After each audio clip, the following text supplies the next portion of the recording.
Jeudi 11 décembre. On attend la naissance du Christ dans nos cœurs. Aujourd'hui, on prie pour les vocations à la vie carmélitaine, voilà. Pour ceux qui veulent devenir carmes, pour celles qui veulent devenir carmélites, pour les laïcs qui vont faire partie du Carmel séculier. Qu'on soit vraiment la famille carmélitaine dans laquelle on puisse vivre l'oraison, la rencontre face à face avec notre Seigneur, cœur à cœur, qu'on puisse s'asseoir tous les jours sans être stressé ni inquiet pour faire une rencontre, la relation, l'amour, l'amitié, les paroles qui sont dites avec tout le cœur et toute l'âme. Que l'amour de Dieu vous remplisse de cette joie que seulement lui peut nous donner. Alors l'évangile d'aujourd'hui, Matthieu 11. En ces temps-là, Jésus déclarait à la foule, « Amen, je vous le dis, parmi ceux qui sont nés d'une femme, personne n'est élevé de plus grand que Jean le Baptiste. Et cependant, le plus petit, dans les royaumes des cieux, est plus grand que lui. »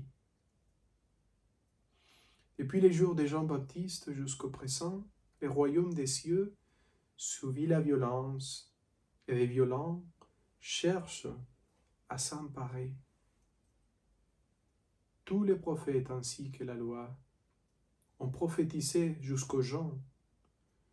Et si vous voulez bien comprendre, c'est lui, le prophète Élie, qui doit venir.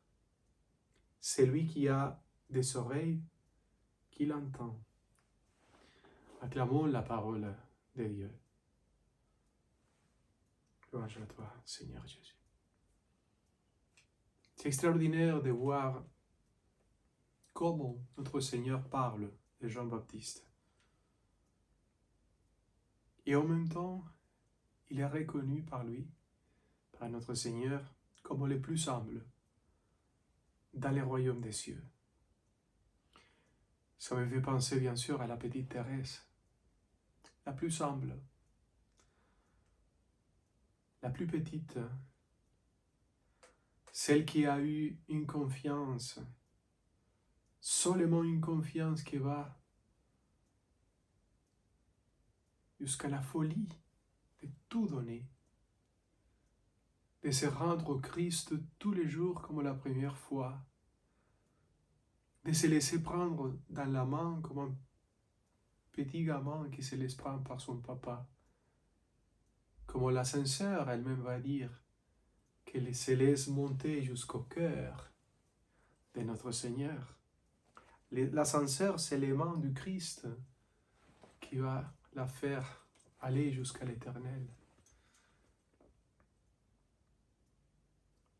Jean-Baptiste, l'homme petit et l'homme plein de sainteté. Une sainteté qui va dépasser tout, à tel point que c'est lui qui va traverser les 12 évangiles, l'Ancien Testament, les prophètes, et c'est lui qui devait venir, notre Seigneur. Que Jean-Baptiste nous aide à comprendre qui est notre Seigneur et qu'est-ce qu'il faut faire. Comme il convient que ce soit lui qui grandisse dans nos cœurs et qu'on soit de plus en plus petits, humbles, pour se laisser faire, pour se laisser travailler, pour se laisser transformer par lui. La rencontre entre Jean-Baptiste et Jésus, c'est la même rencontre que toi et moi on peut faire tous les jours. face à face, tête à tête, cœur à cœur, avec lui, avec notre Seigneur. Qu'on puisse y avoir du temps pour lui, qu'on puisse parler avec lui, qu'on puisse l'aimer davantage. Que cette rencontre nous transforme et fasse de nous des hommes et des femmes pleins de sainteté, pleins du Christ, quoi. Au nom du Père, et du Fils et du Saint-Esprit. Un des personnages principaux de cet temps de l'attente, de l'espère, de l'avant, c'est Jean-Baptiste. Que notre Seigneur nous aide à être saints comme lui.